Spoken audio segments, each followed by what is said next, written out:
marka helaan tagay naasacay ma kidhaaf iskuulkaaga tag hooy macaan kuwi qabsanay maxay iskuulka ka dana buugiga ma haystabe hadduu doonaha ku gooy macaan kidhaaf kirgaaniga dhaafo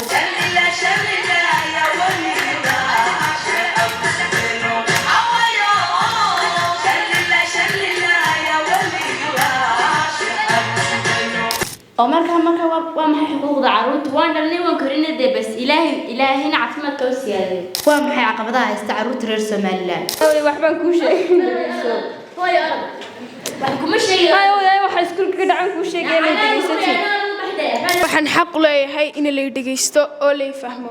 waxa maanta ay bishii tahay 20 bishii 11 lagu qabtay magaalada Hargeysa Hotel Ambassador munaasabada maalinta carruurta adduunka taasoo ay si heersan u soo agaasintay wasaaradda arrimaha bulshada iyo qoyska Soomaaliland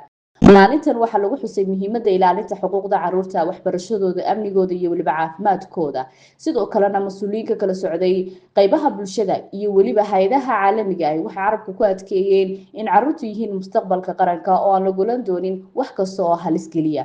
ugu dambeyntii carruurtii ka soo qayb gashay munaasabadaasi waxay heleen dhamaantood hadiyo ay ugu talagashay wasaaradda arrimaha bulshada iyo qoysku maanta si gaar ah waxaan ugu faraxsanahay ka muuqato xafladan inay tahay xafladii carruurta quruxda badan ee qaaliga qaranka oo ah waayo waa maalintan waa maalin ay mudan tahay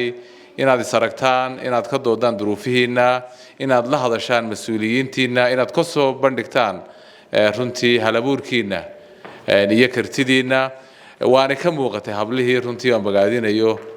aadna ii farxad geliyay heesta inoo qaaday kalsoonidii ka muuqatay marka la baro dhiga maalintan inta leeka halkan taagnaayay maanta halkii taagan yihiin horumarka dalka muujinaysa ayaa aqoonta aad iyo aad baan idin baarigayaa idin bogaadinayaa Somaliland idinka u mudan sababta ugu mudantiina waxa weeyaan waxa tiin mustaqbalka dalkan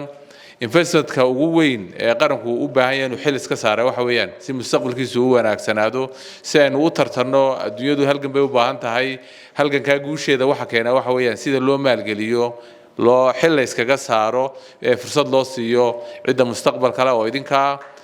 qaranka way ka go'an tahay idinkuna u diyaar garooba wasaaradda waa bogaadinaya marka laga hadlayo arrimaha carruurtu qarankeena marka la eego waa meelaha sida wanaagsan la iskaga xisaaray waxa diyaar dhammaan intaan ka ogahay shuruucihii asaasiga u ahaa si loo sugo xuquuqaadkiina aad leedihiin dareen gaar ah ee leedahay inaan madashan ka soo qayb galo waxaan arkaynay su'aalo fara badan baan isweydiinaynay waqtigeedii carruurnimadii fursad aanaanu helin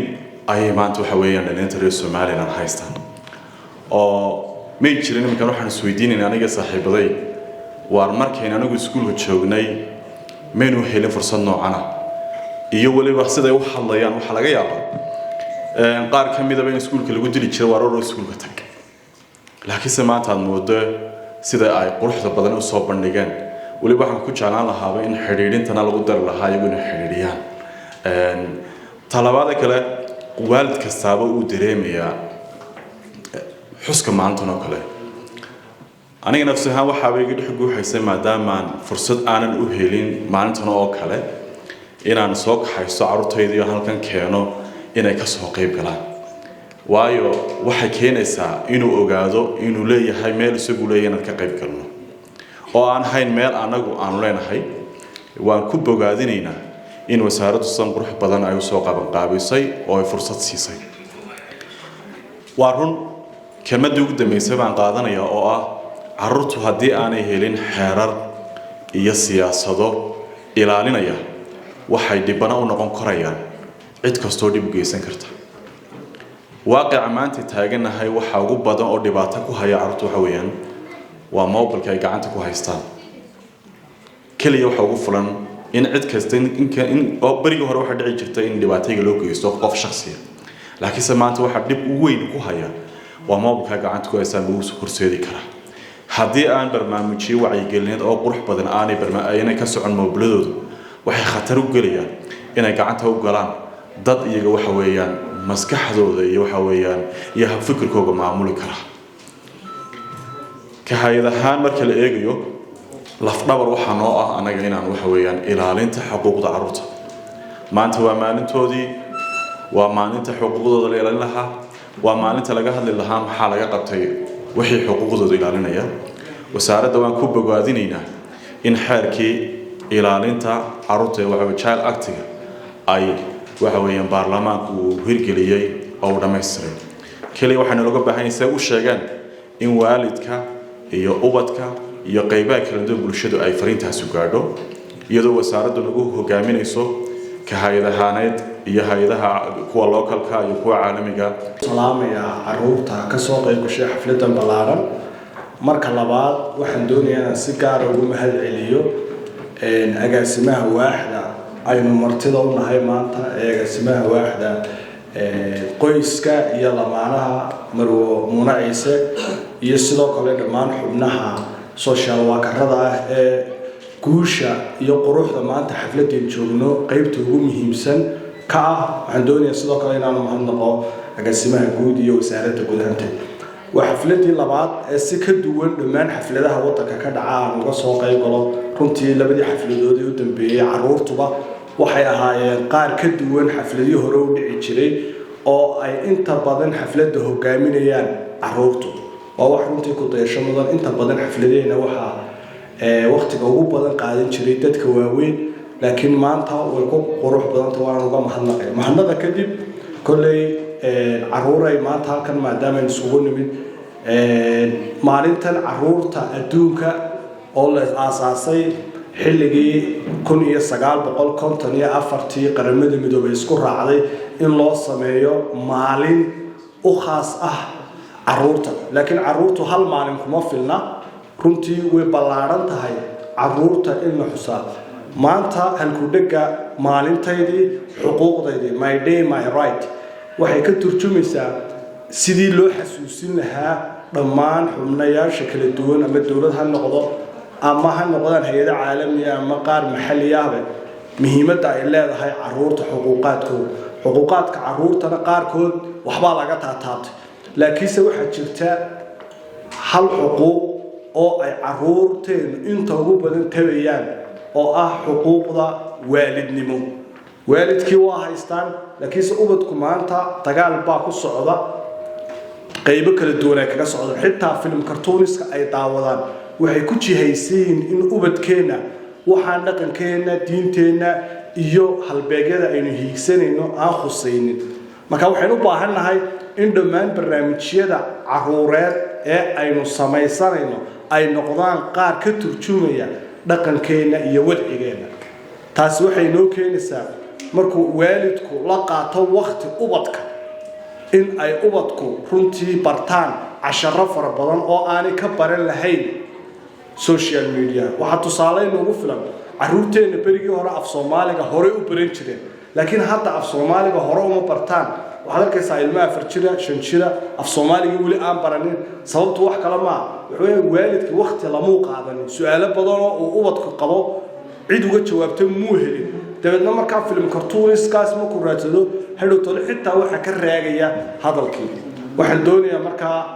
daryeelka waalidnimadu maaha in ubadka cunto la siiyo laakiin ubadku waxay u baahan yihiin in waqti lala qaato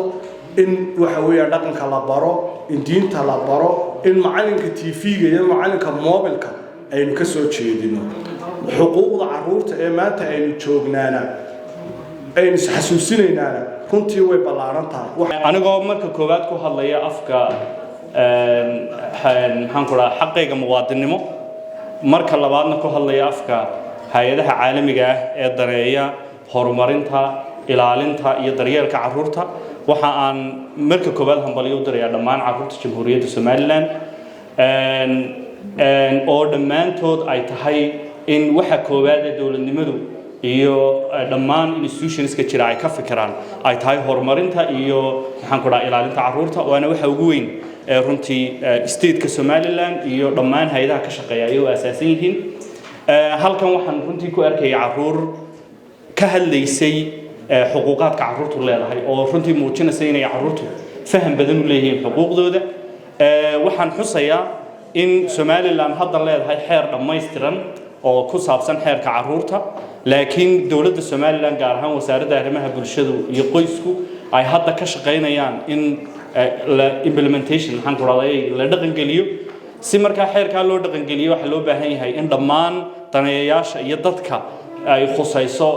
ama xaqan ilaalinta carruurtu saaran yahay inay ka wada qayb qaataan marka carruurta jamhuuriyadda somalilan waxaan ka codsan lahaa bal inay codkooga ku daraan wasaaradda iyo daneeyayaasha la shaqeeya inay helaan ama ay awoodda saaraan sidii loo fulin lahaa xeerka waxaanu runtii dhammaantayo halkan u joognaa inaannu idinka idinla dabaaldegno idin baarigno idin habalyayno idinla faraxno runtii aanu waqtigiina qaaliga qayb ka mida idinla qaadano sidoo kale waxaan salaamayaa dhammaan agaasimayaasha guud ee wasaaradaha kala duwan ee qaranka oo ugu horeeyo agaasimaha wasaaradda shaqada arrimaha bulshada iyo qoyska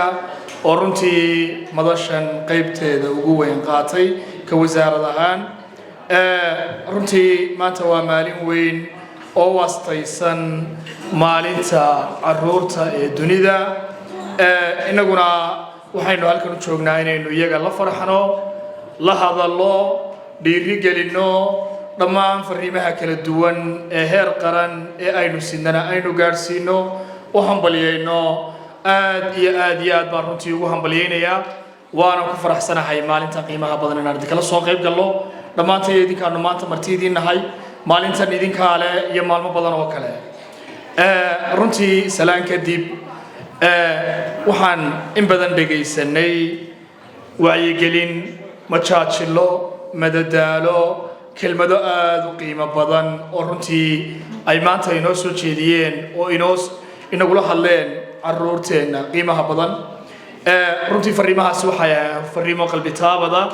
oo qof walba halkan jooga dareenkiisa si gaara u taabanaya waxaynu xaq u leenahay runtii inaynu fariimaha weelayno waalid ahaan iyo dowlad ahaan iyo dhammaan daneeyayaalba waxaan runtii aad iyo aad ugu faraxsanahay halka maanta uu marayo dareenka carruurteennu iyo sida ay ugu baraarugsan yihiin qiimahooda nafeed qiimahooda shakhsiyadeed baahiyahooda gaarka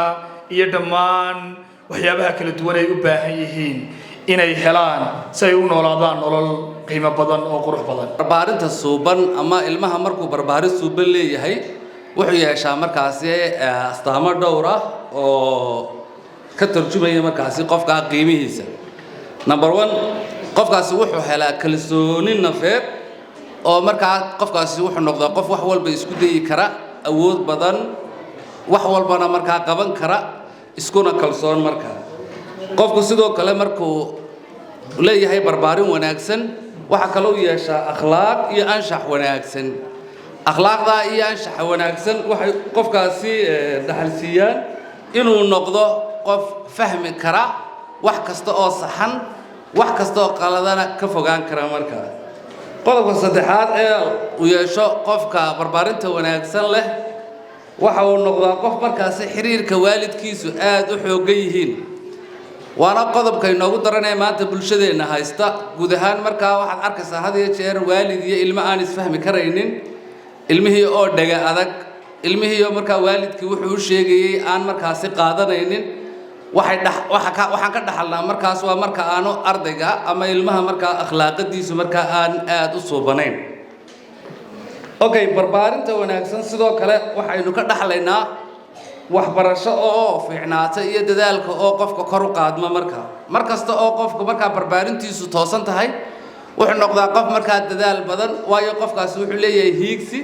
wuxuuna garanayaa markaa meesha uu ku socdo markaa qodobka shanaad qofkaasi wuxuu ka fogaadaa markaasi dhibaatooyinka arrimaha bulshada ee ina haysta sida markaasi inuu qofku yeesho saaxiibo xunxun inuu yeesho markaasi balwado dhowra sidoo kalena markaasi inuu dabeecadaha markaasi rabshadaha dhaliya markaa iyaguna uu ka fogaado marka ugu dambeyntii waxa weeyaan waalidow carruurtaada dhegayso oo la sheekayso waa halkudhigeena ugu dambeeya maanta aynu doonayno inaynu halkan ka qaadno waayo sidii aynu halkan ka daawanay fariintii aynoo xambaarsanayd madadaaladii carruurta inoo soo jeediyeen waa xaqiiqo dhabahoo somalilan ka jirta waxaanay xeelaha u baahan barbaarinteena inay iska bedelaan ay ka mid tahay waxaa ka mid ah in carruurta la dhegaysto oo markaasi waalidiintu ay carruurtooda la sheekaystaan